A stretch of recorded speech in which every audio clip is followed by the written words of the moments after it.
चलिए दोस्तों बैठ जाइए तेजी से।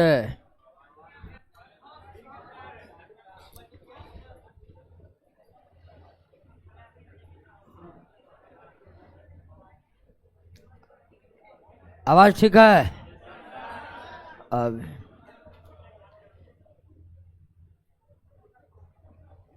कहाँ तक पढ़े थे हम लोग? हाँ, अच्छा।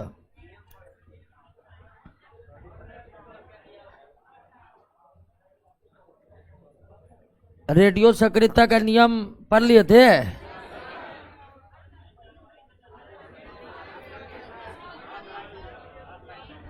एक मिनट, हम याद कर रहे हैं कल वाला घटना। तो हाँ हाँ, अल्फा उत्सर्जन बता दिए थे। एक बार पुनः ध्यान देते हैं। चलिए दोस्तों, ध्यान से एक एक बातों को समझने की कोशिश कीजिए और हम भी समझाने की कोशिश कर रहे हैं। हम पढ़ रहे थे डिसइंटीग्रेशन ऑफ रेडियो एक्टिविटी, यानी रेडियो सक्रियता का नियम। रेडियो सक्रियता का नियम। और पहला नियम था कि एक रेडियो एक्टिव एलिमेंट तब तक रेडियो सक्रियता का प्रदर्शन करता है, एक रेडियो एक्टिव एलिमेंट तब तक अल्फा बीटा गामा जैसे किरणों को निकालते रहता है जब तक वह अस्थायी ना बन जाए। अंततः सभी रेडियो एक्टिव एलिमेंट सीसा में परिणत हो जाते हैं, सीसा में परिणत हो जाते हैं। क्लियर है? रेडियो एक्टिविटी के दौरान पहले या तो अल्फा निकलते हैं या बीटा निकलते हैं, दोनों एक साथ नहीं निकलते हैं। ना ही एक बार में एक से अधिक अल्फा और ना ही एक बार में एक से अधिक बीटा निकलता है। रेडियो एक्टिव एलिमेंट से निकलने वाले रेडियो एक्टिव रे को हम रोक नहीं सकते हैं। अर्थात एक रेडियो एक्टिव एलिमेंट जो रेडियो एक्टिविटी का प्रदर्शन कर रहा है उसे हम किसी भी बाहरी कारकों के द्वारा रोक नहीं सकते हैं। उसे रोक, चाहे हम कितना भी बल लगा ले, चाहे हम कितना भी दाब लगा ले। रेडियो एक्टिव एलिमेंट को रेडियो एक्टिव एलिमेंट से निकलने वाले अदृश्य किरणों को किसी भी तरह से रोका नहीं जा सकता है, किसी भी तरह से रोका नहीं जा सकता। क्लियर है? बात समझ में आ गई आपको? उसके बाद एक बार में एक अल्फा या एक बीटा निकलता है, एक बार में ना तो एक से अधिक अल्फा ना ही एक से अधिक बीटा निकलता। और रेडियो एक्टिव एलिमेंट से गामा का उत्सर्जन अल्फा बीटा उत्सर्जन के बाद ही होता है। अल्फा उत्सर्जन के बाद गामा नहीं भी उत्सर्जित हो सकते हैं, लेकिन बीटा उत्सर्जन के बाद अनिवार्य रूप से गामा का उत्सर्जन होता है। ये सभी नियम सॉडी और फोंजस ने मिलकर बनाए हैं। ठीक है, रेडियो सक्रियता के नियम सॉडी और फोंजस ने दिया है। रेडियो सक्रियता की खोज हेनरी बेकुरल और मैडम क्यूरी ने किया। रेडियो एक्टिव रे यानी रेडियो सक्रिय किरणों का पता रदरफोर्ड ने लगाया। रेडियो सक्रियता नियम का प्रतिपादन सॉडी और फोंजस ने किया। क्लियर हो गया? अब ध्यान दीजिए कि रेडियो एक्टिव एलिमेंट से तीन प्रकार के अदृश्य किरणें निकलते हैं, अल्फा बीटा और गामा। रेडियो एक्टिव एलिमेंट से तीन प्रकार के किरणें निकलने से, रेडियो एक्टिव एलिमेंट से अल्फा निकलने से या बीटा निकलने से या गामा निकलने से उस रेडियो एक्टिव एलिमेंट के परमाणु में क्या परिवर्तन होता है, इसको समझना है। तो आइए, यही न समझना है।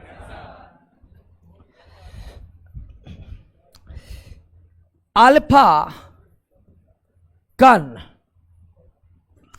एक रेडियो एक्टिव एलिमेंट से जब अल्फा कण उत्सर्जित होता है, एक रेडियो एक्टिव एलिमेंट से अल्फा कण उत्सर्जित होता है, तो परमाणु संख्या में दो की कमी तथा परमाणु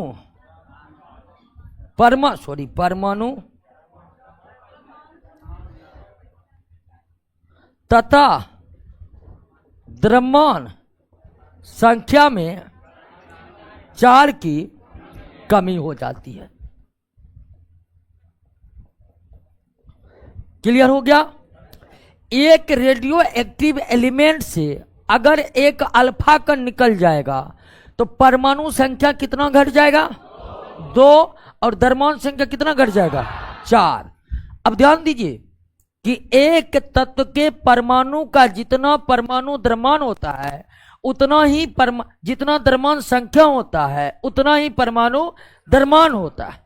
अतः अल्फा निकलने से अगर द्रव्यमान संख्या में 4 की कमी हो रही है तो निश्चित तौर पर परमाणु द्रव्यमान में भी 4 की कमी हो जाएगी, इसमें कोई शक नहीं होनी चाहिए।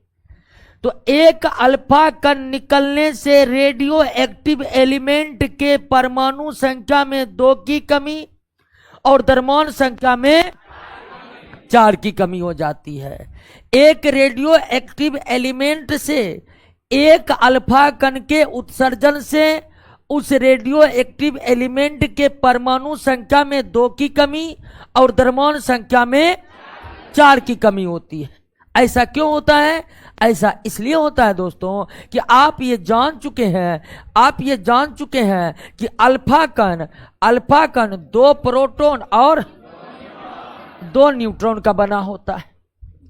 अल्फा कण 2 प्रोटॉन और 2 न्यूट्रॉन का बना होता है। एक तत्व का परमाणु संख्या उसके प्रोटॉन की संख्या के बराबर होता है। एक तत्व का द्रव्यमान संख्या उस तत्व के परमाणु में उपस्थित कुल प्रोटॉन और न्यूट्रॉन के संख्या के योग के बराबर होता है। तो अगर अल्फा कण 2 प्रोटॉन 2 न्यूट्रॉन से बना हुआ है तो जब भी अल्फा कण निकलेगा वह कितने प्रोटॉन न्यूट्रॉन लेकर निकल जाएगा? 2 प्रोटॉन और 2 न्यूट्रॉन लेकर निकल जाएगा। 2 प्रोटॉन 2 न्यूट्रॉन लेकर निकल जाएगा। बात को समझ रहे हैं दोस्तों? एक अल्फा कण 2 प्रोटॉन 2 न्यूट्रॉन से मिलकर बने होते हैं। अतः किसी भी रेडियो एक्टिव एलिमेंट से एक अल्फा कण निकलने से उसमें 2 प्रोटॉन और 2 न्यूट्रॉन की कमी हो जाती है और 2 प्रोटॉन 2 न्यूट्रॉन के कमी होने के कारण परमाणु संख्या में 2 और द्रव्यमान संख्या में 4 की कमी होती है। क्लियर? उदाहरण के लिए मान लीजिए एक परमाणु X है जिसका परमाणु संख्या 89 है, द्रव्यमान संख्या 248 है। कोई भी तत्व है, 89 किसका है परमाणु संख्या वो हमें याद नहीं है तो हम X लिख दिया है। इससे एक अल्फा कण निकल गया। एक अल्फा कण क्या हो गया? उत्सर्जित हो गया। तो एक अल्फा कण उत्सर्जित हो गया तो इसके परमाणु संख्या में कितनी की कमी? नीचे में लिखा जाता है और परमाणु द्रव्यमान संख्या में कितने की कमी? 4 की कमी। तो 244 और कितना? 87। मान लीजिए ये Y है। तो जब भी अल्फा कण उत्सर्जित होते हैं परमाणु संख्या 2 कमी हो जाती है, द्रव्यमान संख्या में 4 की कमी हो जाती है। क्योंकि अल्फा कण 2 प्रोटॉन और 2 न्यूट्रॉन के बने होते हैं और अल्फा निकलने का मतलब है 2 प्रोटॉन 2 न्यूट्रॉन निकल गया। क्लियर हो गया? एक रेडियो एक्टिव एलिमेंट से एक अल्फा कण निकल जाएगा तो क्या क्या होगा, आप समझे कि नहीं समझे? और वैसा क्यों होगा ये समझे कि नहीं समझे? कोई दिक्कत नहीं ना। अब हम समझेंगे बीटा निकलने से क्या होता है। बीटा कण उत्सर्जन से, जब भी एक परमाणु संख्या से एक बीटा कण का उत्सर्जन होता है तो परमाणु संख्या में एक की वृद्धि हो जाती है तथा द्रव्यमान संख्या अप्रभावित रहता है। द्रव्यमान संख्या अप्रभावित रहता है। और अगर द्रव्यमान संख्या अप्रभावित है तो परमाणु द्रव्यमान भी अप्रभावित रहेगा। तो अगर एक बीटा कण का उत्सर्जन हुआ है रेडियो एक्टिव एलिमेंट से, एक बीटा कण का उत्सर्जन हुआ है रेडियो एक्टिव एलिमेंट से, तो बीटा कण के उत्सर्जन से परमाणु संख्या में कितनी की वृद्धि होती है? एक बढ़ जाता है, एक बढ़ जाता है। और द्रव्यमान संख्या में कोई परिवर्तन नहीं होता है। द्रव्यमान संख्या में कोई परिवर्तन, जैसे मान लीजिए थोरियम जिसका परमाणु संख्या 90 है और द्रव्यमान संख्या 234 होता है, ये थोरियम है। मान लीजिए कि थोरियम ने एक बीटा कण का उत्सर्जन कर दिया, एक बीटा कण का, तो इसका परमाणु संख्या 90 से बढ़कर क्या हो जाएगा, लेकिन द्रव्यमान संख्या क्या रहेगा, 234 ही रहेगा। और 91 प्रोएक्टिनियम का होता है, पीए प्रोएक्टिनियम। तो बीटा कण के उत्सर्जन से, किसी रेडियो एक्टिव एलिमेंट के बीटा कण के उत्सर्जन से परमाणु संख्या में एक की वृद्धि होती है और द्रव्यमान संख्या अप्रभावित रहता है। अब सवाल है कि ऐसा क्यों होता है, ऐसा क्यों होता है, बीटा उत्सर्जन से ऐसा क्यों होता है? तो आइए दोस्तों, रेडियो एक्टिव एलिमेंट से बीटा उत्सर्जन का राज किसने बताया था? युकावा। रेडियो एक्टिव एलिमेंट से बीटा कणों का उत्सर्जन क्यों होता है, इसका सबसे पहले खुलासा युकावा के द्वारा हुआ था। युकावा अपने थ्योरी, युकावा पाई-मेसन थ्योरी के नाम से केमिस्ट्री में प्रसिद्ध है, बहुतों को पता भी होगा। युकावा अपने थ्योरी, युकावा पाई-मेसन थ्योरी के नाम से केमिस्ट्री में प्रसिद्ध है। युकावा ने सबसे पहले इस बात को साबित किया कि आखिर एक रेडियो एक्टिव एलिमेंट से बीटा कणों का उत्सर्जन क्यों हो रहा है। ध्यान दीजिए, रेडियो एक्टिविटी के घटना के दौरान, रेडियो एक्टिविटी के दौरान, रेडियो एक्टिविटी की घटना के दौरान रेडियो एक्टिव परमाणु के नाभिक में न्यूट्रॉन किसमें कन्वर्ट होता है? प्रोटॉन में कन्वर्ट होता है। किसमें कन्वर्ट होता है? प्रोटॉन में। न्यूट्रॉन किसमें बदलता है? प्रोटॉन में। रेडियो एक्टिविटी घटना के दौरान, रेडियो एक्टिविटी घटना के दौरान रेडियो एक्टिव एलिमेंट के परमाणु के नाभिक में परिवर्तन होता है। क्या परिवर्तन होता है? न्यूट्रॉन किसमें बदलता है? प्रोटॉन में बदलता है। ऐसा क्यों होता है? तो ऐसा ही होता है, रेडियो एक्टिविटी के दौरान ऐसा होता है। न्यूट्रॉन किसमें बदलता है? प्रोटॉन में बदलता है। न्यूट्रॉन किसमें बदलता है? और न्यूट्रॉन प्रोटॉन में जब बदलता है, इसी दौरान उत्सर्जित होते हैं क्या? बीटा कण और भारी परिमाण में क्या? ऊर्जा। क्लियर हो गया? तो बीटा कण का उत्सर्जन रेडियो एक्टिव एलिमेंट से तब होता है जब रेडियो एक्टिव एलिमेंट के नाभिक में न्यूट्रॉन किसमें बदलते हैं, और न्यूट्रॉन जब प्रोटॉन में बदलते हैं तो उत्सर्जन किसका होता है? और भारी परिमाण में ऊर्जा, भारी परिमाण में ऊर्जा। क्लियर है? अब ध्यान दीजिए कि अगर न्यूट्रॉन प्रोटॉन में बदलेगा तो प्रोटॉन की संख्या बढ़ेगी कि नहीं बढ़ेगी? प्रोटॉन की संख्या बढ़ेगी तो परमाणु संख्या बढ़ेगी कि नहीं बढ़ेगी? और द्रव्यमान संख्या बराबर प्रोटॉन की संख्या प्लस। अगर न्यूट्रॉन प्रोटॉन में बदल गया तो एक न्यूट्रॉन घट गया, लेकिन एक प्रोटॉन क्या हो गया? तो इससे द्रव्यमान संख्या में कोई प्रभाव पड़ेगा? नहीं न पड़ेगा। इसलिए बीटा निकलने से परमाणु संख्या एक इसलिए बढ़ जाती है क्योंकि न्यूट्रॉन प्रोटॉन में बदल जाता है, इसलिए प्रोटॉन की संख्या एक बढ़ जाती है। और एक तत्व का परमाणु संख्या प्रोटॉन के संख्या पर ही निर्भर है, तो प्रोटॉन की संख्या बढ़ने के कारण परमाणु संख्या एक बढ़ जाती है। द्रव्यमान संख्या इसलिए प्रभावित रहते हैं कि एक न्यूट्रॉन के घटने से एक प्रोटॉन क्या होता है? बढ़ जाता है। इसलिए द्रव्यमान संख्या प्रभावित नहीं होती। क्लियर हो गया? रेडियो एक्टिविटी घटना के दौरान बीटा उत्सर्जन क्यों होता है, इसका सबसे पहले पता किसने लगाया? युकाबा के अनुसार रेडियो एक्टिविटी के दौरान परमाणु के नाभिक में न्यूट्रॉन किसमें बदलते हैं? और जब न्यूट्रॉन प्रोटॉन में बदलते हैं तो उसी दौरान बीटा कण और भारी परिमाण में ऊर्जा मुक्त होती है। न्यूट्रॉन निकलते हैं और भारी परिमाण बीटा निकलते हैं और भारी परिमाण में क्या बनते हैं?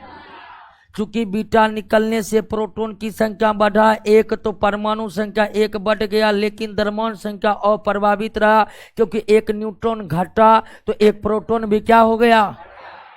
क्लियर हो गया? बात समझ गए? कोई दिक्कत नहीं ना?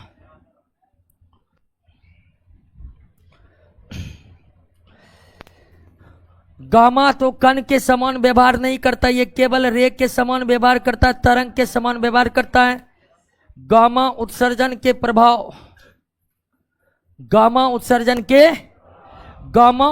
के दौरान ना तो परमाणु संख्या में कोई बदलाव आता है, ना ही द्रव्यमान संख्या में, ना तो परमाणु संख्या में ना ही, यानी गामा उत्सर्जन के दौरान परमाणु संख्या और द्रव्यमान संख्या दोनों क्या होता है? अप्रभावित होता है। दोनों क्या होता है? अप्रभावी होता है। दोनों क्या होता है? अप्रभावी होता है, अप्रभावित रहता है। तो गामा उत्सर्जन के दौरान ना तो परमाणु संख्या में कोई परिवर्तन आता है और ना ही द्रव्यमान संख्या में कोई परिवर्तन। गामा उत्सर्जन के दौरान ना तो परमाणु संख्या में कोई परिवर्तन आता है, ना ही द्रव्यमान संख्या में कोई परिवर्तन आता है। लेकिन ऐसा क्यों होता है? तो इसको समझना है कि आखिर कब रेडियो एक्टिव एलिमेंट से गामा उत्सर्जन होता है। हालांकि ये बात तो जान गए हैं कि अल्फा बीटा के बाद ही गामा निकलेगा, लेकिन गामा निकलने का राज क्या है? अब दोस्तों होता क्या है, आप जानते होंगे कि परमाणु में एक नाभिक होता है, परमाणु में एक प्रोटॉन और उसके बाद कक्षा होता है। उसके बाद क्या होता है? के होता है। के बाद क्या होता है? एल होता है। तो रेडियो एक्टिविटी की घटनाओं के लिए टोटली कौन जिम्मेदार है? नाभिक जिम्मेदार है। रेडियो एक्टिविटी की घटनाओं के लिए कौन जिम्मेदार है? तो रेडियो एक्टिविटी के घटनाओं के दौरान नाभिक बड़ा उत्तेजित रहते हैं। ठीक है, नाभिक क्या रहते हैं? उत्तेजित रहते हैं। और जब ये अल्फा बीटा छोड़ देते हैं तो इसका उत्तेजना और बढ़ जाता है। तो ये के सेल है ना, के सेल का जो इलेक्ट्रॉन है, के सेल के इलेक्ट्रॉन को नाभिक अपने तरफ खींचता है। ठीक है, क्या करता है? अपने तरफ खींचता है, क्योंकि ये धनात्मक है, ये ऋणात्मक है। खींचा खींची तो वैसे भी होगा, लेकिन ध्यान दीजिएगा, लेकिन रेडियो एक्टिविटी के दौरान नाभिक क्या है? उत्तेजित है। नाभिक क्या है? उत्तेजित है। उत्तेजित अवस्था में ये के कक्षा के इलेक्ट्रॉन को अपने तरफ क्या करता है? खींचता है। इलेक्ट्रॉन टकराता है और उसी टक्कर से पैदा होता है क्या? गामा किरण। क्या होता है? गामा किरण। इस घटना को के कैप्चर घटना कहते हैं। क्या कहते हैं? के कैप्चर घटना कहते हैं। तो गामा उत्सर्जन का राज समझे। रेडियो एक्टिविटी के दौरान परमाणु का नाभिक बड़ी उत्तेजित रहता है। क्यों? तो नाभिकीय घटना है ही रेडियो एक्टिविटी। नाभिक उत्तेजित होने के कारण वो के सेल के इलेक्ट्रॉन को अपने तरफ क्या करता है, ये इलेक्ट्रॉन जाकर नाभिक से टकराता है, उसी टक्कर से पैदा होता है क्या, गामा किरण। इस घटना को किस नाम से जाना जाता है, के कैप्चर घटना। इस घटना को क्या कहा जाता है, के कैप्चर घटना। के सेल के लिए कैप्चर मतलब नाभिक कैप्चर कर लिया है और इस कारण उत्सर्जन होता है क्या। क्लियर हो गया। अब से ये भी क्वेश्चन पूछेगा कि रेडियो एक्टिव विखंडन के दौरान के कैप्चर घटना किस किरण के उत्सर्जन के लिए जिम्मेदार है, गामा के लिए जिम्मेदार है, किसके लिए जिम्मेदार है। कोई दिक्कत नहीं ना दोस्तों, कोई दिक्कत। के कैप्चर घटना किसके उत्सर्जन के लिए जिम्मेदार है, गामा के लिए जिम्मेदार है। के उत्सर्जन के कैप्चर घटना किसके लिए जिम्मेदार है। क्लियर हो गया। अब टकराने से प्रोटॉन बदला, प्रोटॉन में बदला हुआ, न्यूट्रॉन में बदला हुआ। जब प्रोटॉन न्यूट्रॉन में कोई बदलाव ही नहीं होगा, परमाणु संख्या द्रव्यमान संख्या में कोई बदलाव होगा, तो गामा उत्सर्जन के दौरान ना तो परमाणु संख्या में कोई परिवर्तन होता है और न ही द्रव्यमान संख्या में कोई परिवर्तन। क्लियर हो गया। कोई दिक्कत, समझ गए। अल्फा निकलने से परमाणु संख्या में 2, द्रव्यमान संख्या में 4 की कमी। बीटा निकलने से परमाणु संख्या में 1 की वृद्धि होती है, द्रव्यमान संख्या अप्रभावित। गामा निकलने से ना तो परमाणु संख्या में कुछ होता है न ही द्रव्यमान संख्या में कुछ होता है। क्लियर है कि नहीं है, कोई दिक्कत नहीं ना। अब आगे चलते हैं सोडी और फोंजस के वर्ग विस्थापन के नियम।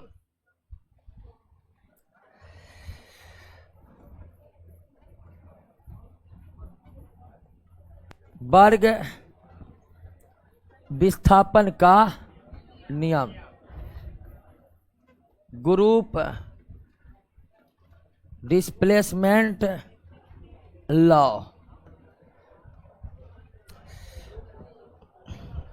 वर्ग विस्थापन नियम।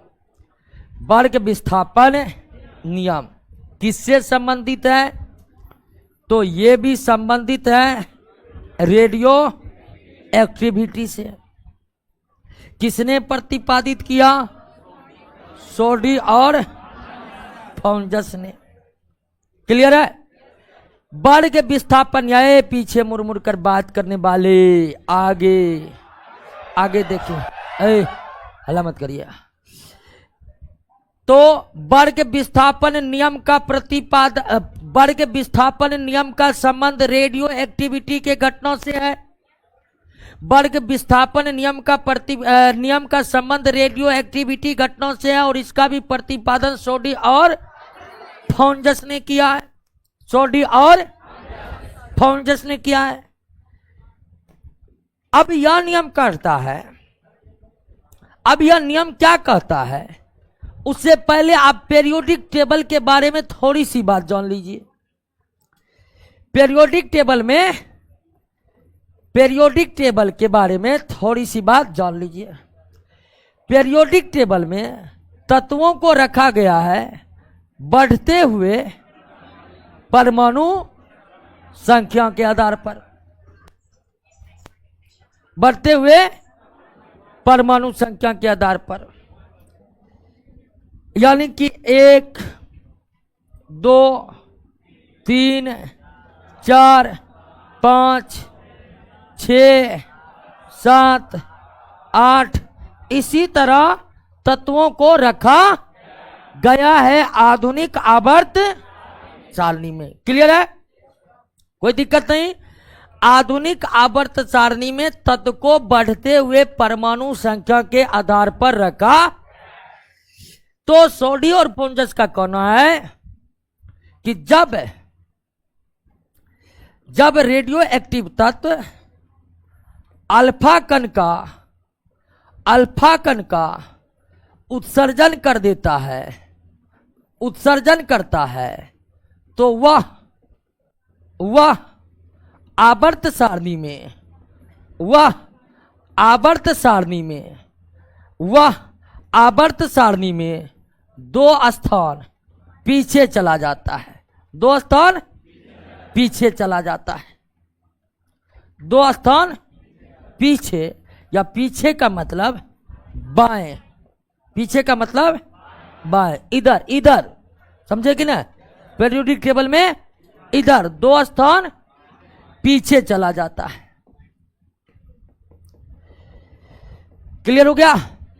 जब रेडियो एक्टिव एलिमेंट एक अल्फा कण का उत्सर्जन करेगा तो आवर्त सारणी में वो 2 स्थान पीछे, अर्थात किधर चला जाएगा, बाएं चला जाएगा। ऐसा क्यों होगा, समझ में आया? क्योंकि अल्फा कण उत्सर्जन से परमाणु संख्या कितना घट गया, अब परमाणु संख्या 2 घट गया तो वो 2 स्थान पीछे आएगा कि नहीं आएगा, आएगा कि नहीं आएगा। उसी तरह तथा बीटा उत्सर्जन से, बीटा उत्सर्जन से तत्व एक स्थान आगे, अर्थात किधर, दाएं चला जाता है, दाएं चला जाता है। क्यों? तो बीटा उत्सर्जन से परमाणु संख्या 1, तो आवर्त सारणी में एक स्थान दाएं भागेगा कि नहीं भागेगा। तो अल्फा कण उत्सर्जन से नए परमाणु का निर्माण होगा। अल्फा, किसी भी रेडियो एक्टिव एलिमेंट से जब भी अल्फा निकलेगा नए परमाणु का निर्माण होगा कि नहीं होगा। उस परमाणु से बना तत्व आवर्त सारणी में 2 स्थान बाएं, क्योंकि अल्फा निकलने से 2 परमाणु संख्या घट गया, और बीटा निकलने से 1 स्थान दाएं, यानी कि आगे निकल जाएगा। इसी को कहा जाता है वर्ग विस्थापन नियम। वर्ग विस्थापन नियम ये बतलाता है कि अल्फा और बीटा उत्सर्जन से वर्ग विस्थापन नियम हमें यह बतलाता है कि अल्फा और बीटा उत्सर्जन से जो नवनिर्मित परमाणु बनेंगे उन परमाणु से बना तत्व आवर्त सारणी में किस प्रकार से स्थान बदलेगा। और हमको नहीं लगता है कि इस नियम को समझने में आपको जरा सा भी दिक्कत हुई होगी। क्लियर? इसी नियम को क्या कहते हैं? एक बार पुनः आइए दोस्तों समझ लेते हैं कि वर्ग विस्थापन का नियम, वर्ग विस्थापन का नियम, वर्ग विस्थापन का नियम, वर्ग विस्थापन का नियम किस घटना से संबंधित है और यह किसने प्रतिपादित किया? वर्ग विस्थापन नियम हमें ये बतलाते हैं कि अल्फा और बीटा के उत्सर्जन से नवनिर्मित परमाणुओं से बना तत्व आवर्त सारणी में किस प्रकार अपना स्थान बदलेंगे। अल्फा निकलने से 2 स्थान बाएं, बीटा निकलने से 1 स्थान, अल्फा निकलने से 2 स्थान बाएं, बीटा निकलने से 1 स्थान। क्लियर? कोई दिक्कत? चलिए एक बार सोडी फोंजस के रेडियो एक्टिविटी का सारा नियम पढ़ डालिए, तो तब हम अगला टॉपिक पर आते हैं। चलिए दोस्तों, छोटू कुमार एच कहा जाएगा, एच कहा जाएगा किसको?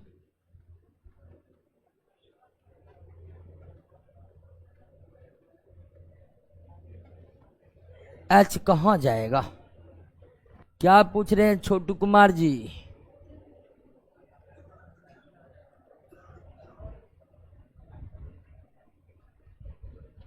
चलिए ऑनलाइन वाले दोस्तों, सॉडी और फोंजस के रेडियो सक्रियता के नियम आशा करते हैं कि आप बेहतर तरीके से समझ गए होंगे।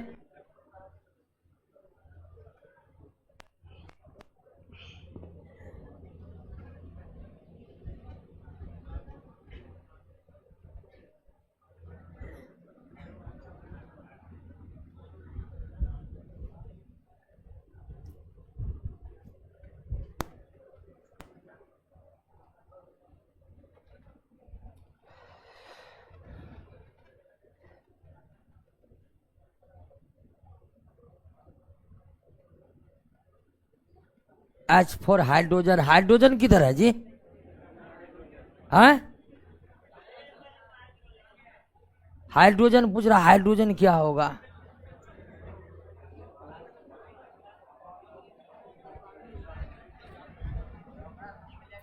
क्लियर हो गया? कोई दिक्कत नहीं है, सीधा देखिए सोडियम और फोन्जस को 1 मिनट में बता दें, 1 मिनट में। रेडियो एक्टिव एलिमेंट तब तक रेडियो एक्टिव किरणों का उत्सर्जन करता है जब तक वो अस्थायी से अस्थायी न बन जाए। रेडियो एक्टिव उत्सर्जन के दौरान पहले एक अल्फा या एक बीटा निकलता है। अल्फा बीटा ना तो साथ साथ निकलते, ना ही एक बार में एक से अधिक निकलते हैं। गामा का उत्सर्जन हमेशा अल्फा और बीटा के उत्सर्जन के बाद होता है। अल्फा उत्सर्जन के बाद गामा का उत्सर्जन नहीं भी हो सकता है, लेकिन बीटा उत्सर्जन के बाद अनिवार्य रूप से होता है। रेडियो एक्टिविटी के घटना को हम किसी भी बाहरी कारकों के द्वारा रोक नहीं सकते हैं। अल्फा निकलने से परमाणु संख्या में 2, द्रव्यमान संख्या में 4 की कमी होती है। बीटा निकलने से परमाणु संख्या में 1 की वृद्धि होती है, द्रव्यमान संख्या अप्रभावित रहता है। गामा निकलने से परमाणु संख्या द्रव्यमान संख्या में कोई परिवर्तन। वर्ग विस्थापन नियम कहता है कि अल्फा का उत्सर्जन से नवनिर्मित परमाणु वाला तत्व 2 स्थान बाएं और बीटा निकलने से 1 स्थान दाएं चलेगा। Everything is okay. 5 नंबर बोल रहा है।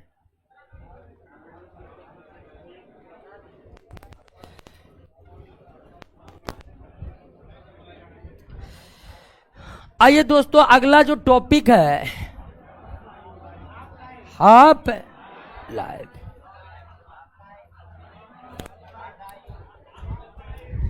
हाफ लाइफ यानी क्या? अर्ध आयु। अब अर्ध आयु क्या है?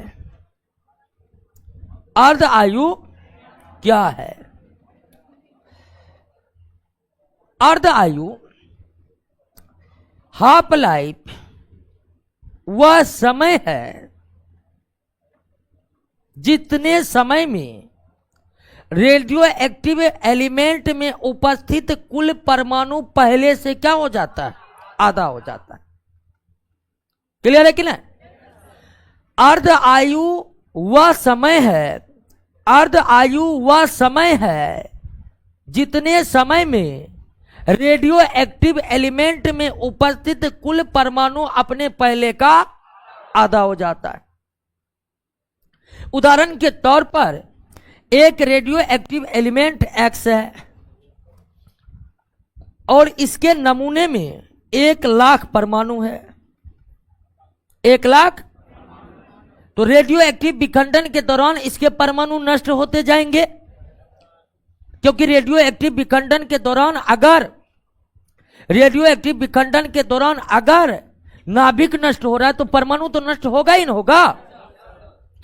एक रेडियो एक्टिव एलिमेंट का मान लीजिए कि 1,00,000 परमाणु है और कुछ समय बाद, मान लीजिए 1 घंटा बाद, इसका रेडियो एक्टिव उत्सर्जन होता गया और 1 घंटा के बाद इस X में परमाणु की संख्या घटकर कितनी हो गई? तो इसका मतलब X की अर्ध आयु, इसका मतलब X की अर्ध आयु कितना है? 1 घंटा। क्लियर हो गया कि नहीं हो गया? अर्ध आयु वह समय है, अर्ध आयु वह समय है, अर्ध आयु वह समय है जितने समय में कुल परमाणु, रेडियो एक्टिव एलिमेंट का कुल परमाणु क्या हो जाता है? आधा हो जाता है। क्या हो जाता है? आधा हो जाता है। अब दोस्तों एक बात ध्यान दीजिए कि अगर कुल परमाणु अर्ध आयु समय में आधा हो जाता है तो द्रव्यमान भी क्या हो जाएगा? आधा हो जाएगा। मान लीजिए कि 1,00,000 परमाणु का द्रव्यमान 1 kg है, तो निश्चित तौर पर आप कहिएगा कि इसी तत्व के 50,000 परमाणु का द्रव्यमान क्या हो जाएगा? आधा kg होगा कि नहीं होगा?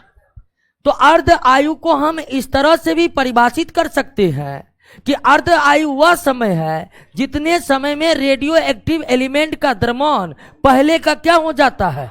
आधा हो जाता है। पहले का क्या हो जाता है? क्योंकि अगर अर्ध आयु समय में, अगर अर्ध आयु समय में 1,00,000, अर्ध आयु समय में अगर परमाणुओं की संख्या आधी हो रही है तो निश्चित तौर पर द्रव्यमान भी क्या होगा? आधा हो जाएगा। द्रव्यमान भी क्या हो जाएगा?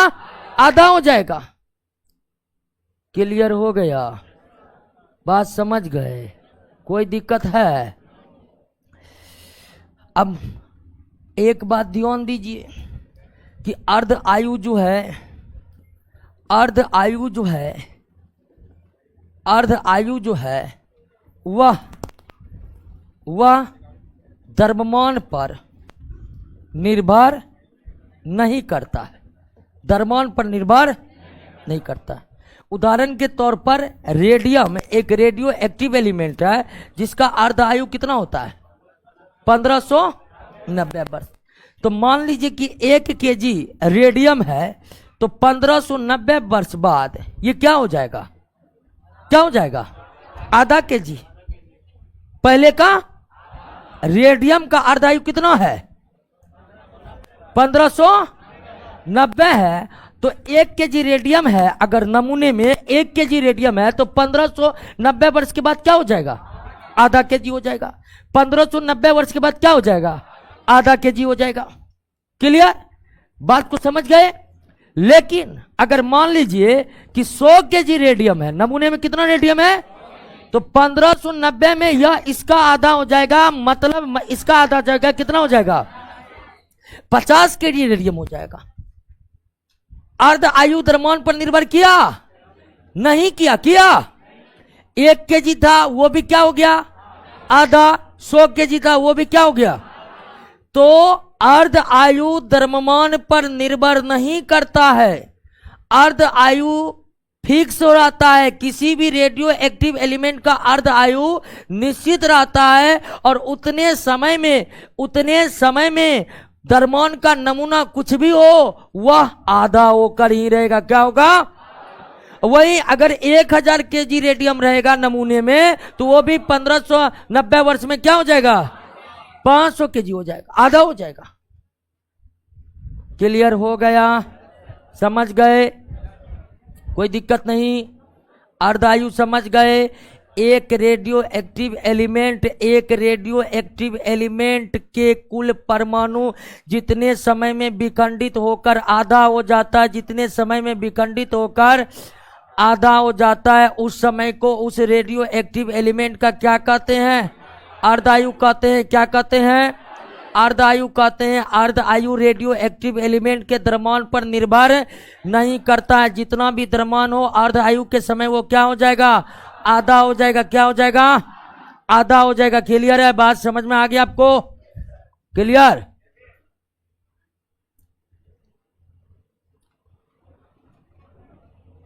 एक बार पढ़िए, बोलिए दोस्तों ऑनलाइन वाले, सर मुझे भी नहीं समझ में आया है। अब दोस्तों अब समझ में नहीं आ रहा है,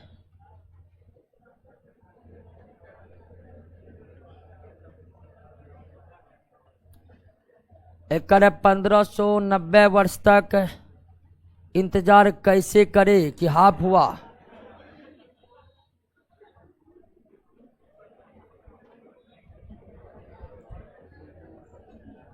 पढ़िए तो समझ रहे, जो बात बताए वो समझे कि नहीं।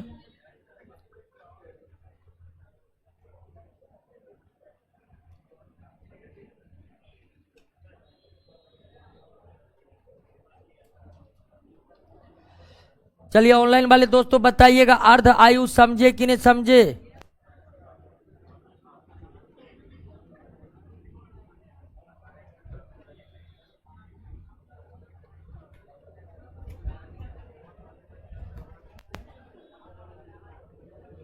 कुछ पदार्थों का अर्ध आयु दिया हुआ है, उसको क्या कर लेना है, याद कर लेना है।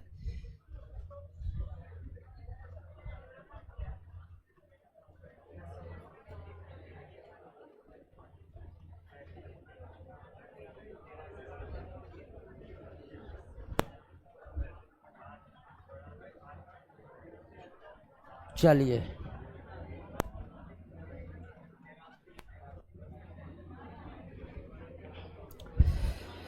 अब है रेडियो सक्रियता का यूनिट। अर्धायु आप याद करिएगा, धीरे धीरे याद होगा।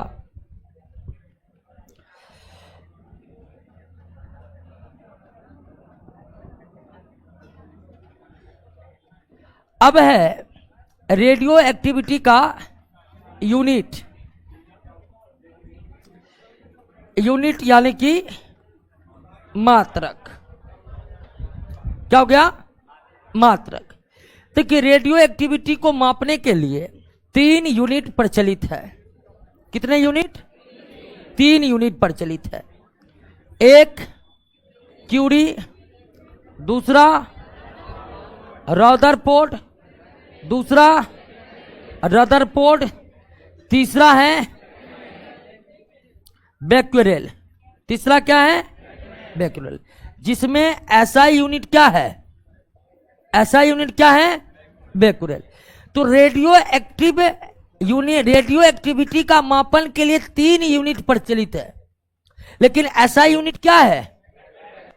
अब क्यूरी का मतलब होता है 3 × 7 × 10 के पावर 10 डीपीएस। डीपीएस का मतलब डीके पर सेकेंड। मतलब एक क्यूरी का मतलब हुआ कि एक रेडियो एक्टिव एलिमेंट का 1 सेकेंड में इतना परमाणु विखंडित हो गया। समझे कि ना?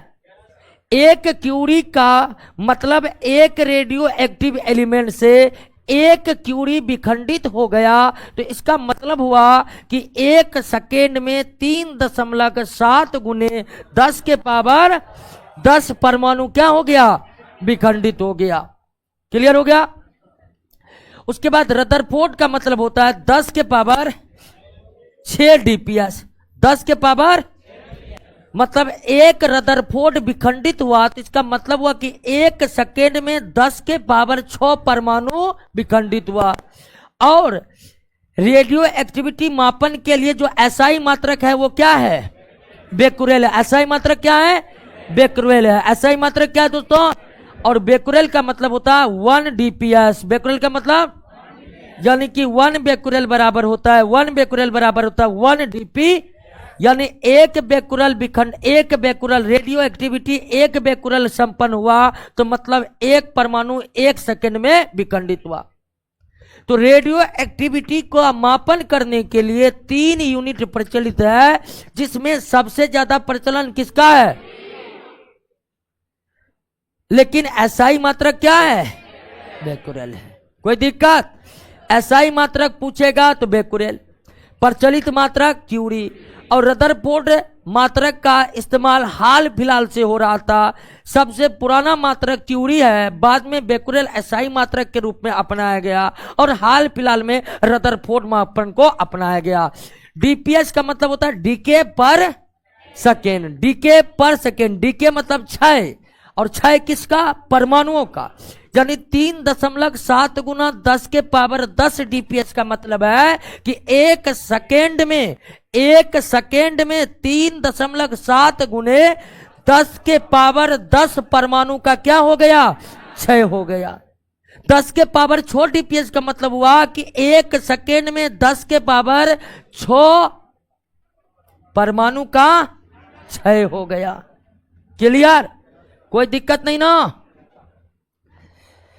अब आइए दोस्तों अगला टॉपिक पर आते हैं।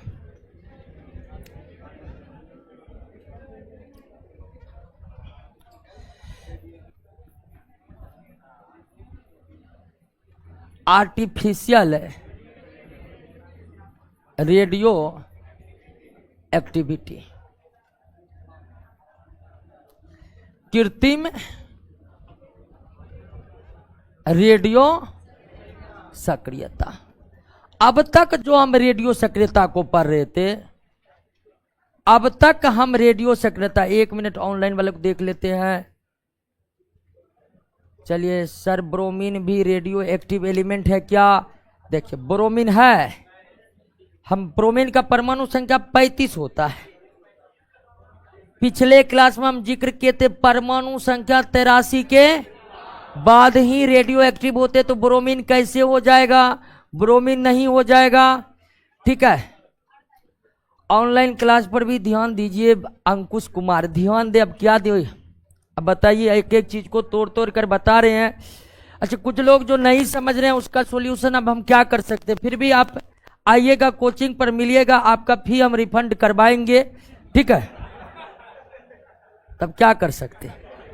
इससे ज्यादा तो अब हम रेडियो एक्टिविटी को हम किस तरह समझाएं? देखिए जितना हमसे हो रहा है समझा रहे हैं आपको, फिर भी नहीं समझ रहे हैं तो है, बहुत से टीचर हैं जो अच्छे तरह से समझाते हैं, हमसे बेहतर समझाते हैं। तो जिनका जिनका भी बहुत ज़्यादा प्रॉब्लम है तो कोई दिक्कत नहीं लेना है, हड़बड़ाना नहीं है, फिर रिफंडेबल है, आप मिलिएगा या आप एक एप्लीकेशन लिखिएगा, फिर रिफंडेबल करवाएंगे हम आपका। आइए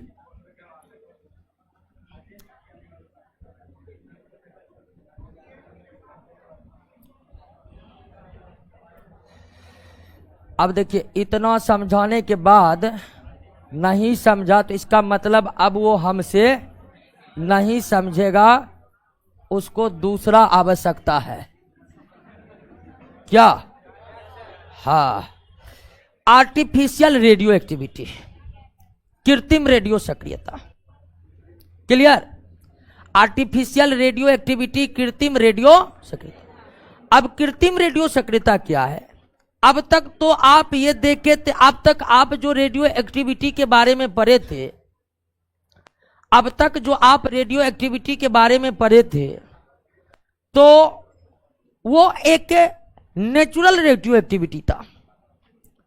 हम ये जाने कि जब परमाणु के नाभिक में न्यूट्रॉन की संख्या बहुत अधिक हो जाती है, न्यूट्रॉन की संख्या बहुत अधिक हो जाती है, तो परमाणु के नाभिक अस्थायी हो जाते हैं और वो रेडियो एक्टिव बन जाते हैं, और तब तक रेडियो एक्टिव बने रहते हैं जब तक वो अस्थायी ना बन जाए। तो अगर प्राकृतिक रेडियो सक्रियता की बात करिएगा, वो न्यूट्रॉन की अधिकता के कारण हुआ था। लेकिन आर्टिफिशियल रेडियो एक्टिविटी क्या है? तो एक अस्थायी नाभिक, एक अस्थायी नाभिक, एक अस्थायी नाभिक वाले तत्व, एक अस्थायी नाभिक वाले तत्व, और अस्थायी नाभिक परमाणु संख्या 83 से पहले सब क्या है? अस्थायी है। उदाहरण के लिए एल्युमिनियम क्या है? अस्थायी है। जिंक क्या है? अस्थायी है। लोहा क्या है? ये सभी अस्थायी नाभिक वाले तत्व है, क्योंकि इनमें न्यूट्रॉन और प्रोटॉन का अनुपात 1.5 से कम होता है। अस्थायी और अस्थायी नाभिक क्या है, इसका जिक्र हम कर दिए हैं। अब ध्यान दीजिए दोस्तों कि एक अस्थायी नाभिक वाले तत्व पर, एक अस्थायी नाभिक वाले तत्व पर लगातार हम प्रहार करें, लगातार हम प्रहार करें, किससे? आप मान लीजिए अल्फे कण से प्रहार करिए, या गामा से ही प्रहार करिए, या फिर आप न्यूट्रॉन से ही प्रहार करिए। ठीक है, कोई भी कण से प्रहार कीजिए, लगातार प्रहार कीजिए। अस्थायी नाभिक वाले तत्व जैसे लोहा हो गया, जिंक हो गया, एल्युमिनियम हो गया, तो जब एक अस्थायी नाभिक वाले तत्व पर, जब एक अस्थायी नाभिक वाले तत्व पर अल्फा कण, गामा कण, न्यूट्रॉन जैसे कणों से लगातार प्रहार किया जाता है, तो यह अस्थायी नाभिक वाले तत्व का भी नाभिक क्या हो जाता है? अस्थायी हो जाता है। क्या हो जाता है? अस्थायी हो जाता है। और positron, positron, positron, neutron, positron, neutron जैसे कणों का क्या करने लगते हैं? उत्सर्जन करने लगते हैं, और इसी घटना को क्या कहते हैं? आर्टिफिशियल रेडियो एक्टिविटी क्या कहते हैं?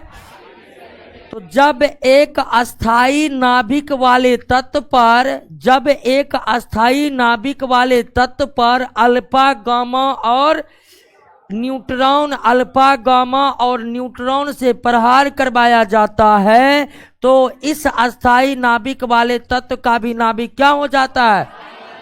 और वो पोजिट्रॉन, न्यूट्रॉन जैसे किरणों का उत्सर्जन करने लगता है, और इसी घटना को क्या कहते हैं?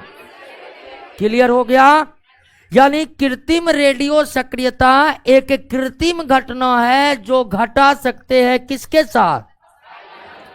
कृत्रिम रेडियो सक्रियता की घटना अस्थायी नाभिक के साथ तब घटती है जब उस पर लगातार प्रहार किया जाए। किससे?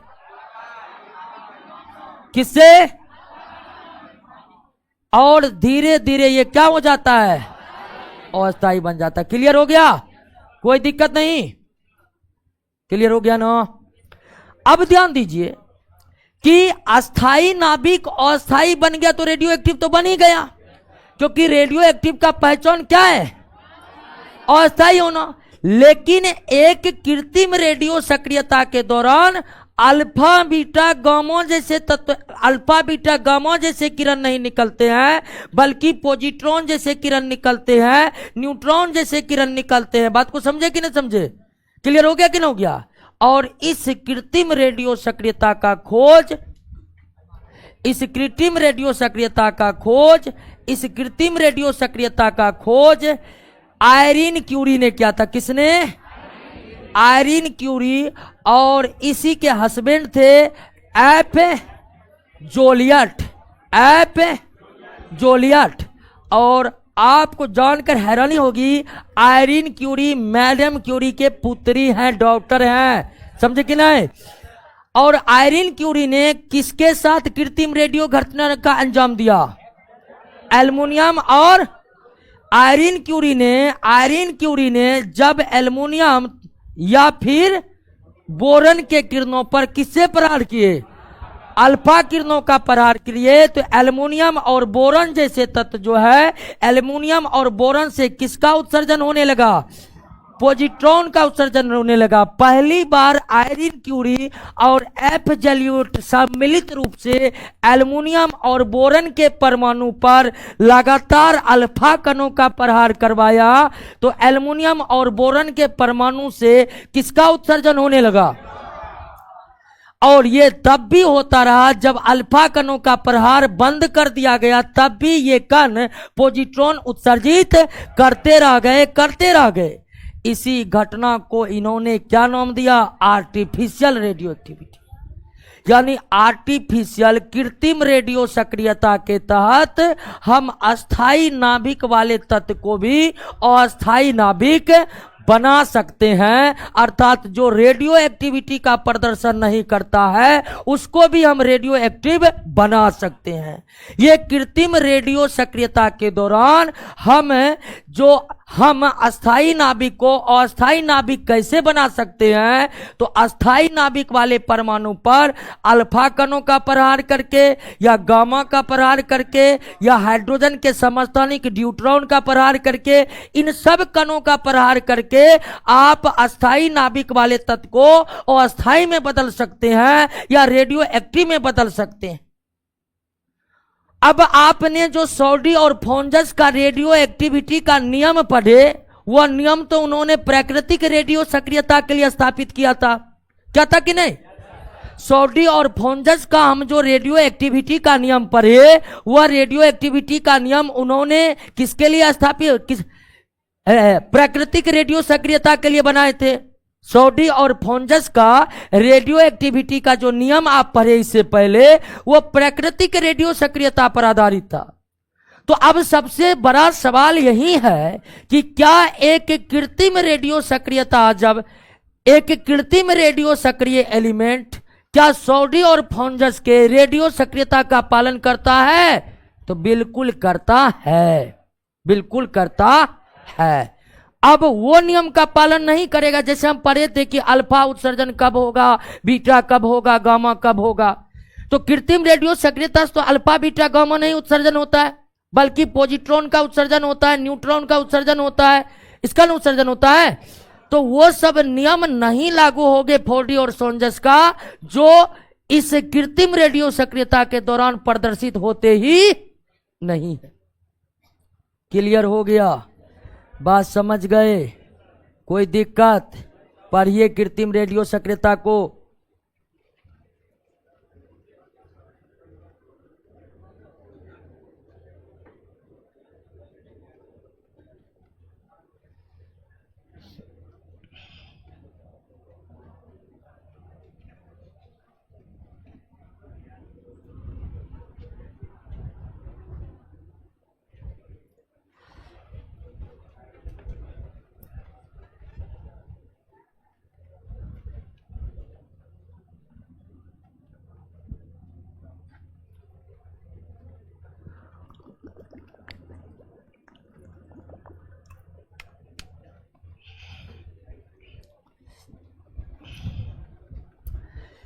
अच्छा, अनिल कुमार यूनिट 2 नंबर। अच्छा, देख रहे हैं 2 नंबर का प्रॉब्लम देख रहे हैं दोस्तों।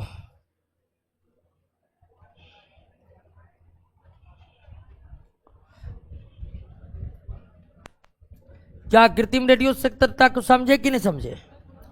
कुछ नहीं, अल्फा कण या गामा कण या न्यूट्रॉन से प्रहार करना है, अस्थाई नाभिक को अस्थाई बना देना है, अब प्रोजिट्रॉन और न्यूट्रॉन जैसे कण को बाहर निकलवा देना है, बस हो गया। यही है कृत्रिम रेडियो सक्रियता। प्रहार करिए, अस्थाई नाभिक को पगला दीजिए, वो अस्थाई बन जाएगा, रेडियो एक्टिविटी का प्रदर्शन करने लगेगा। क्लियर हुआ? 1 मिनट। यूनिट नंबर 2 में किसी को प्रॉब्लम हुआ है और यहां पर करा कि एक रदरफोर्ड बराबर 10 के पावर 6 डीपीएस। डीपीएस का मतलब समझ ही गए हैं। तो यहां पर एक क्यूरी जो है, एक क्यूरी बराबर 3 गुना 7 दूना 10 के पावर 10 डीपीएस होता है। हाँ, 10 डीपीएस होता है। तो रदरफोर्ड में इसका मान कितना होगा? तो रदरफोर्ड में इसका मान होगा 10 के पावर कितना है? 3 है। क्लियर है? तो ये जो है लगभग मान है। क्या मान है? मतलब एक क्यूरी बराबर एक्यूरेट इतना तो नहीं होगा, लेकिन लगभग में क्या होगा? इतना ही होगा। लगभग में क्या होगा? इतना ही होगा दोस्तों। क्लियर हो गया? एक रदरफोर्ड बराबर 10 के पावर, एक क्यूरी बराबर 3 गुना 7 के पावर 3 गुना 7 गुना 10 के पावर 10। तो अगर क्यूरी को रदरफोर्ड में कन्वर्ट करेंगे तो एक्यूरेट इतना नहीं निकलेगा, लेकिन लगभग में आपको क्या निकलेगा? इतना ही निकलेगा। क्लियर है? कोई दिक्कत? वैसे भी 10 में से 6 घटाइए कितना हुआ? ये पॉइंट तो है नहीं, इसको भी निकाल दीजिए तो लगभग कितना आ जाएगा? 3 हो जाएगा। That is not chemistry problem, is mathematics problem. Clear? तो लगभग में एक्यूरेट बराबर नहीं होता है। कोई दिक्कत? अगला बात क्या है दोस्तों?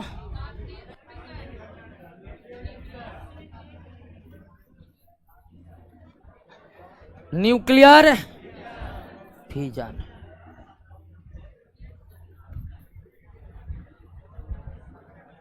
नाभिकीय विखंडन। नाभिकीय विखंडन क्या हुआ? आइए समझ लेते हैं इसको। नाभिकीय विखंडन क्या है? देखिए दोस्तों, जब भारी नाभिक, कौन नाभिक? भारी नाभिक पर प्रहार किया जाता है, किससे? न्यूट्रॉन से। तो वो 2 हल्के नाभिक में क्या होता है? टूट जाता है। 2 हल्के नाभिक में, और इसी घटना को क्या कहते हैं? नाभिकीय विखंडन कहते हैं। क्लियर हो गया? एक भारी नाभिक पर न्यूट्रॉन के प्रहार से, उस भारी नाभिक का मतलब जिसका द्रव्यमान संख्या बहुत ज्यादा है, जिसका द्रव्यमान संख्या बहुत, जैसे यूरेनियम, पोलोनियम, प्लूटोनियम, थोरियम, ये सब का नाभिक क्या कहलाएगा? भारी नाभिक। भारी कहने का मतलब द्रव्यमान संख्या का बहुत ज्यादा होना। तो एक भारी नाभिक पर न्यूट्रॉन का बमबारी कराकर, एक भारी नाभिक पर न्यूट्रॉन का बमबारी कराकर उस भारी नाभिक को 2 हल्के नाभिक में तोड़ देना, उस भारी नाभिक को 2 हल्के नाभिक में तोड़ देना, यही घटना क्या कहलाता है? नाभिकीय विखंडन। अब इस दौरान होता क्या है कि जब एक भारी नाभिक 2 हल्के नाभिक में टूटता है तो यहां पर द्रव्यमान संरक्षण नियम का पालन नहीं होता है। द्रव्यमान संरक्षण नियम का पालन नहीं होता है। मतलब ये 2 हल्के नाभिक का कुल द्रव्यमान भारी नाभिक के द्रव्यमान से थोड़ा कम हो जाता है। बात को समझे कि नहीं?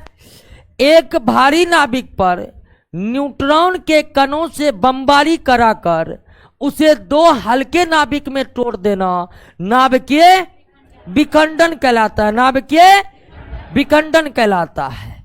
और इस नाभिकीय विखंडन के दौरान क्या होता है, तो द्रव्यमान संरक्षण नियम का पालन नहीं होता है। द्रव्यमान संरक्षण नियम का पालन नहीं होता है।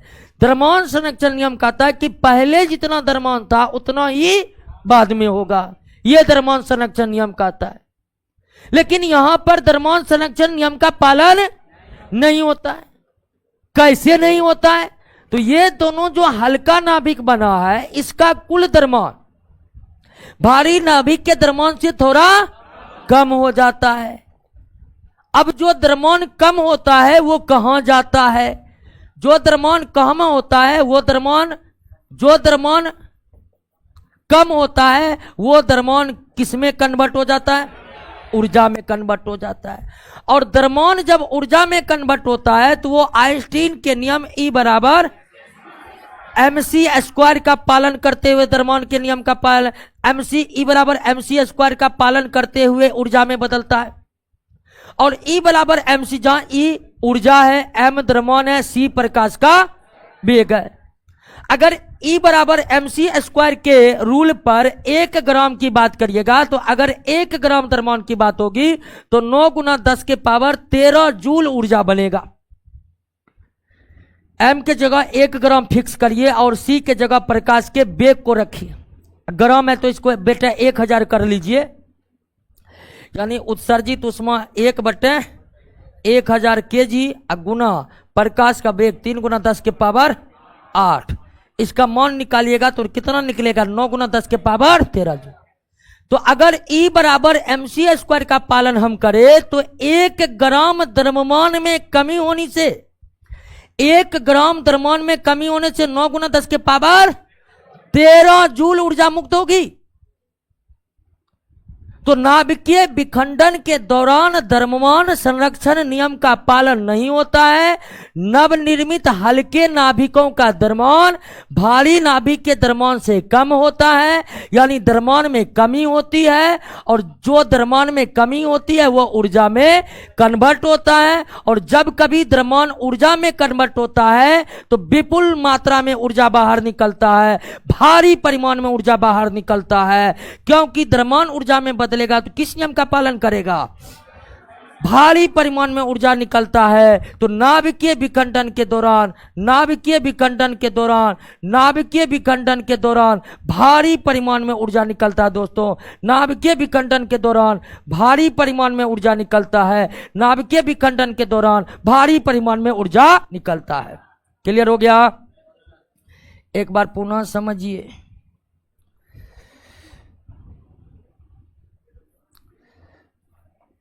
एक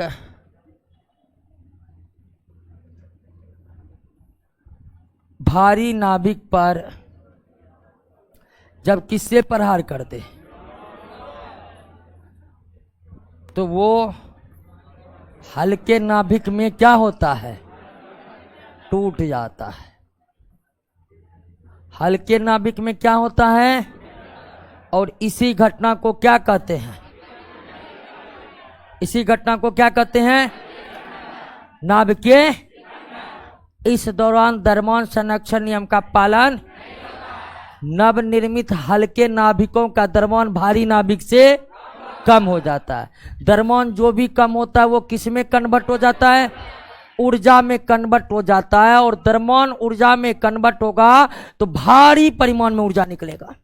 तो जब भी नाभिकीय विखंडन होता है भारी परिमाण में ऊर्जा बाहर निकलता है। क्यों? तो द्रव्यमान ऊर्जा में बदलता है। और इस नाभिकीय विखंडन के घटना को सबसे पहले जर्मनी के 2 वैज्ञानिक ओटो हॉर्न और फ्रिट्ज स्ट्रासमान, इस नाभिकीय विखंडन के घटना को सबसे पहले जर्मनी के 2 वैज्ञानिक ओटो हॉर्न और फ्रिट्ज स्ट्रासमान ने अंजाम दिया। इन्होंने यूरेनियम के नाभिक पर यूरेनियम के नाभिक पर किससे प्रहार किया? न्यूट्रॉन से। यूरेनियम के नाभिक पर किससे प्रहार किया? और प्रहार करके यूरेनियम के नाभिक को क्रिप्टॉन और बेरियम में क्या कर डाला? तोड़ डाला। नाभिकीय विखंडन की घटना को सबसे पहले ओटो हॉर्न और फ्रिट्ज स्ट्रासमान ने अंजाम दिया। ओटो हॉर्न, फ्रिट्ज स्ट्रासमान ने यूरेनियम के नाभिक पर न्यूट्रॉन का बमबारी करके यूरेनियम के नाभिक को क्रिप्टॉन और बेरियम में बदल डाला। क्रिप्टॉन और बेरियम में बदल डाला। क्लियर हो गया? जब दोस्तों आप जानते ही हैं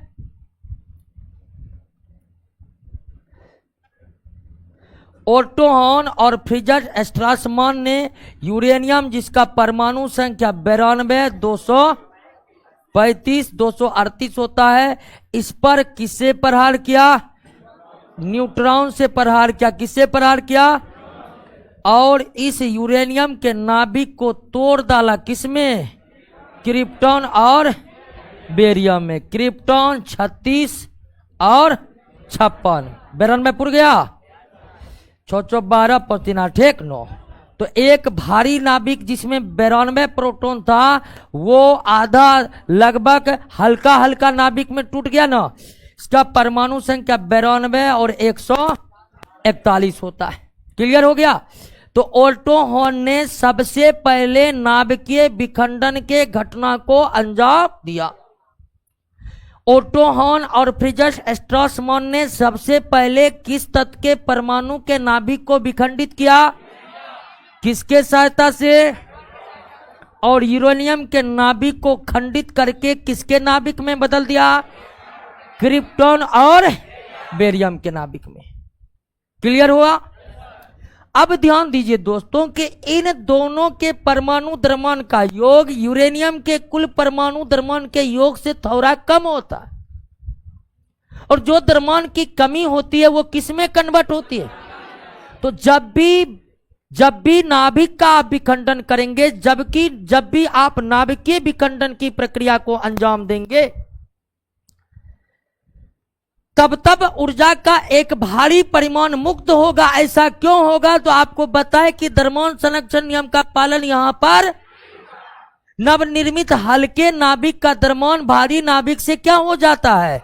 कम हो जाता है। क्लियर हो गया? अब एक बात ध्यान दीजिए कि हम नाभिकीय विखंडन या ओटो हॉर्न और फ्रिट्ज स्ट्रासमान ने नाभिकीय विखंडन को किससे अंजाम दिया? न्यूट्रॉन से। तो सबसे बड़ा सवाल निकलकर यह आता है कि क्या हम न्यूट्रॉन के सहायता से ही नाभिक को विखंडित कर सकते हैं? क्या हम नाभिकीय विखंडन की प्रक्रिया केवल न्यूट्रॉन से ही कर सकते हैं? तो ऐसा बिल्कुल भी नहीं है। हम प्रोटॉन से भी प्रहार करके नाभिक को विखंडित कर सकते हैं। हम बीटा कणों के प्रहार से भी नाभिक को विखंडित कर सकते हैं। हम अल्फा कणों के प्रहार से भी नाभिक को विखंडित कर सकते हैं। जरूरी नहीं है कि न्यूट्रॉन से ही करें। लेकिन दोस्तों अगर नाभिक को विखंडित करना है तो परमाणु की स्थिति को आप समझ ही रहे हैं। परमाणु में नाभिक होते हैं जिसमें प्रोटॉन और उसके चारों ओर क्या होते हैं? इलेक्ट्रॉन होते हैं। तो किसी कण से आप नाभिक विखंडन करने का कोशिश करिएगा तो जो कण नाभिक का विखंडन करेगा उसे सेल को पार करके कहां जाना पड़ेगा? नाभिक के पास। तो अगर प्रोटॉन से आप प्रहार करिएगा तो रास्ता में उसको नाभिक तक जाते जाते रास्ता में कौन मिलेगा? Electron minus. अब प्रोटॉन, इलेक्ट्रॉन खींचेगा प्रोटॉन को, कहां? आओ इधर। तो प्रोटॉन का मार्ग थोड़ा डिस्ट्रैक्ट हो जाएगा। ये ठीक तरह से नाभिक पर चोट नहीं मार पाएगा। इसके अतिरिक्त आप अल्फा से प्रहार करिएगा। अल्फा भी कौन आवेश? ये भी नाभिक को विखंडित करने जाएगा तो रास्ता में कौन मिलेगा? न्यूट्रॉन। इसको भी लपकेगा, चलो इधर, क्योंकि ये प्लस वो माइनस है कि नहीं? तो इसको भी नाभिक तक जाने में क्या होगा? दिक्कत है। लेकिन वही दोस्तों अगर आप न्यूट्रॉन से प्रहार करिएगा, न्यूट्रॉन क्या है? आवेशीन। इलेक्ट्रॉन को पता नहीं चलेगा, न्यूट्रॉन जाकर मारेगा नाभिक पर, नाभिक विखंडित हो जाएगा। है हलक है करे। तो ध्यान दीजिए, नाभिकीय विखंडन की प्रक्रिया को प्रोटॉन से भी अंजाम दिया जा सकता है, अल्फा कणों से भी अंजाम दिया जा सकता है, बीटा से भी अंजाम दिया जा सकता है, लेकिन सबसे बेहतर होता है क्या? क्योंकि अगर किसी आवेशित कण से प्रहार करिएगा तो उसको बीच में न्यूट्रॉन कहेगा आ जाओ आ जाओ, क्योंकि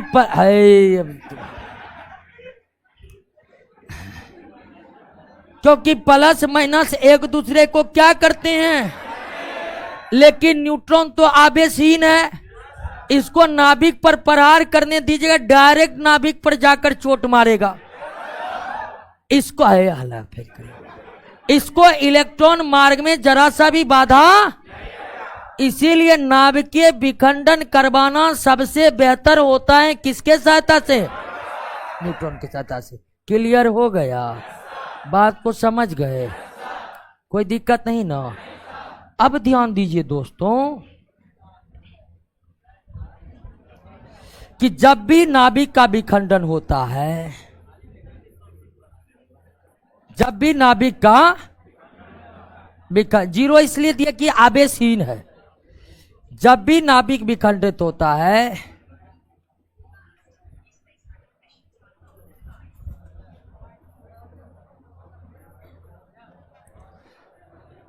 जब भी नाभिक का विखंडन होता है तो एक परमाणु के नाभिक के विखंडन होने से 3 या कभी कभी 2 न्यूट्रॉन का क्या होता है? उत्सर्जन होता है। ध्यान से सुनिएगा, जब भी नाभिकीय विखंडन होता है तो एक परमाणु के नाभिक का विखंडन होने पर कभी कभी 3 और कभी कभी अतिरिक्त न्यूट्रॉन का उत्सर्जन होता है। एक न्यूट्रॉन गया, यूरेनियम के एक परमाणु के नाभिक को क्या कर दिया? इस विखंडन के एक परमाणु के विखंडन होने से 3 या कभी कभी 2 अतिरिक्त न्यूट्रॉन आपस में बाहर निकलते हैं। क्लियर हो गया कि नहीं? अब ये जो 3 या कभी कभी 2 न्यूट्रॉन नाभिकीय विखंडन के दौरान बाहर निकला है, अब ये न्यूट्रॉन स्वयं दूसरे परमाणु के नाभिक को क्या करने लगते हैं? विखंडित करने लगते हैं। बात को समझे कि नहीं समझे? नाभिकीय विखंडन के दौरान प्रत्येक परमाणु के नाभिक के विखंडन होने से 2 या कभी कभी 3 अतिरिक्त न्यूट्रॉन क्या होते हैं? बाहर निकल। अब 2 या कभी कभी 3 अतिरिक्त न्यूट्रॉन जो बाहर निकला है वो अब दूसरे परमाणु के नाभिक को क्या करने लगते हैं? विखंडित करने लगते हैं। इसलिए नाभिकीय विखंडन की अभिक्रिया एक श्रृंखला अभिक्रिया बन जाती है। क्या बन जाती है? श्रृंखला अभिक्रिया बन जाती है, यानी कि चेन रिएक्शन बन जाता है। श्रृंखला अभिक्रिया बन जाती है यानी क्या बन जाता है? चेन रिएक्शन बन जाता है। क्यों? तो आपने एक न्यूट्रॉन मार दिए, एक न्यूट्रॉन क्या कर दिए? मार दिए। 2 और 3 न्यूट्रॉन निकल गया अपने आप नहीं, मतलब विखंडन होने के बाद 2 या 3 न्यूट्रॉन निकला। अब उसको बाद आपको दूसरा न्यूट्रॉन मारने का कोई जरूरी, यही निकला हुआ न्यूट्रॉन दूसरे परमाणु को क्या करने लगेगा? विखंडन। अब ये 3 न्यूट्रॉन फिर 3 परमाणु को विखंडित कर देगा। अब 3 परमाणु से फिर 3 तिया 9 न्यूट्रॉन निकलेगा। अब फिर वो 9 न्यूट्रॉन 9 परमाणु को विखंडित कर देगा। फिर 9 तिया 27 न्यूट्रॉन निकलेगा। अब 27 न्यूट्रॉन 27 परमाणु को विखंडित कर देगा और विखंडन की प्रक्रिया फैलती जाएगी और वो क्या बन जाएगी? क्लियर हो गया ना? तो नाभिकीय विखंडन की अभिक्रिया किस प्रकार की होती है? श्रृंखला अभिक्रिया होती है। यानी एक बार आप एक न्यूट्रॉन मारकर नाभिकीय विखंडन को स्टार्ट कर दिए तो आप वहां से निकल जाइए, वो स्टार्टे रहेगा। क्योंकि प्रत्येक परमाणु के विखंडन से 2 या 3 न्यूट्रॉन उत्सर्जित होते हैं। प्रत्येक नाभिकीय विखंडन से 2 या 3 न्यूट्रॉन उत्सर्जित होते हैं। 2 या 3 न्यूट्रॉन उत्सर्जित जो होते हैं वो पुनः दूसरे परमाणु के नाभिक को क्या करने लगते हैं? विखंडित करने लगते हैं, और इस तरह विखंडन की एक पूरी श्रृंखला बन जाती है, और नाभिकीय विखंडन क्या बन जाती है? श्रृंखला अभिक्रिया। क्लियर? बात को समझे। अब नाभिकीय विखंडन जो श्रृंखला अभिक्रिया बनती है, तो ये श्रृंखला अभिक्रिया 2 तरह का होता है। क्या होता है? एक controlled chain reaction, control chain reaction, यानी क्या? नियंत्रित श्रृंखला अभिक्रिया। क्लियर हो गया? अब नियंत्रित श्रृंखला अभिक्रिया में क्या होता है कि जैसे कि एक नाभिक के विखंडन होने से कितना न्यूट्रॉन निकला? 3। तो किसी बाहरी वस्तु के द्वारा 2 न्यूट्रॉन को तुरंत क्या कर लीजिए? हटा लीजिए। 2 न्यूट्रॉन को अभिक्रिया क्षेत्र से क्या करिए? हटा लीजिए। बचा कितना? अब आगे कितना बढ़ेगा? 1। अब वो एक फिर 1 न्यूट्रॉन को उत्सर्जित करेगा, एक परमाणु को विखंडित करेगा, अब फिर कितना निकलेगा?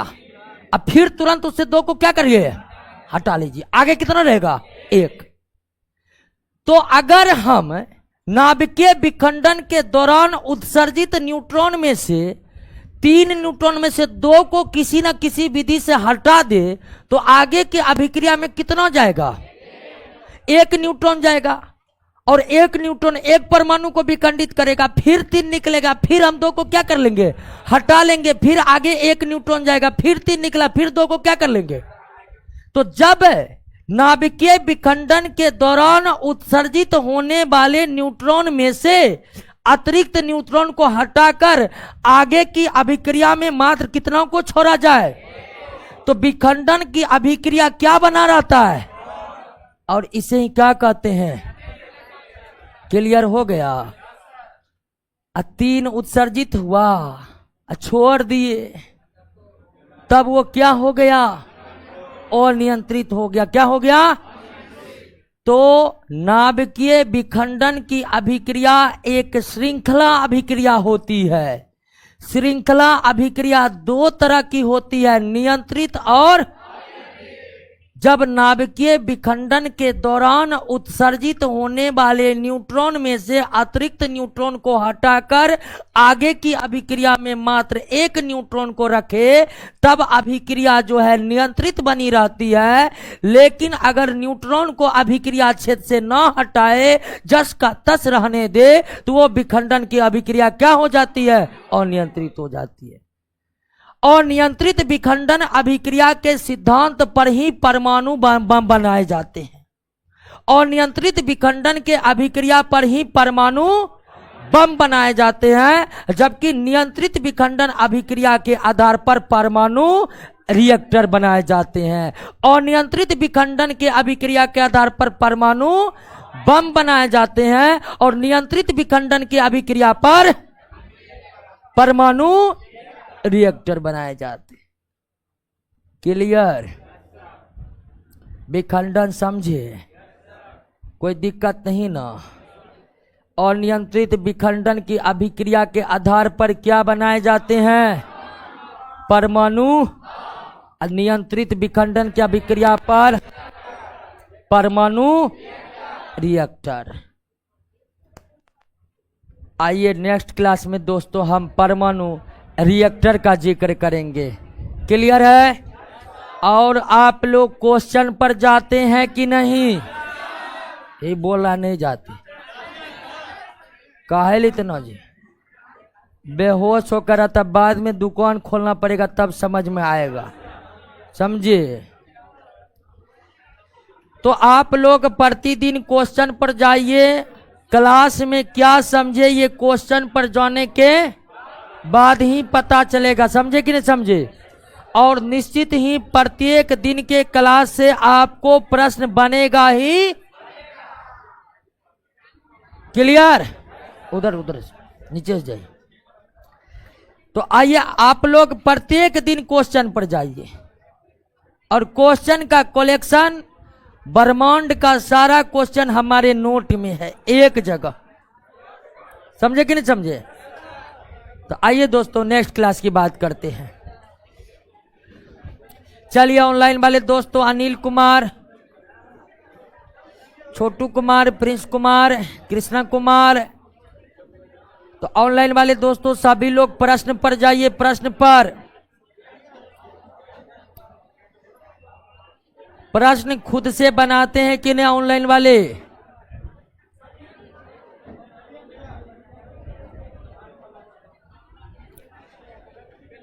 ठीक है, मिलिए अगले क्लास में मिलिए, देख लेते हैं। नसीम अख्तर, अनिल कुमार,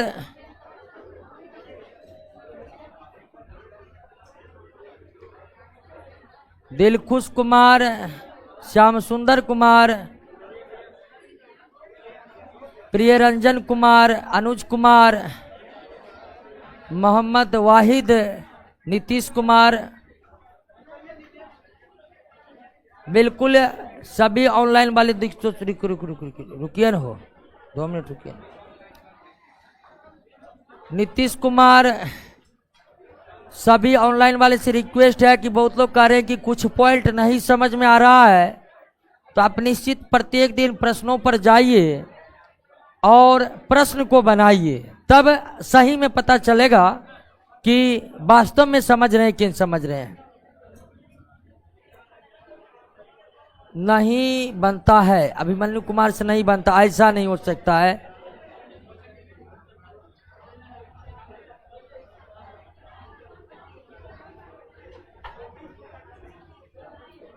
राजू कुमार, चैप्टर 7 चैप्टर का PDF डाल दीजिएगा एप्लीकेशन पर, बिल्कुल डाल देंगे, 7 चैप्टर का डाल देंगे।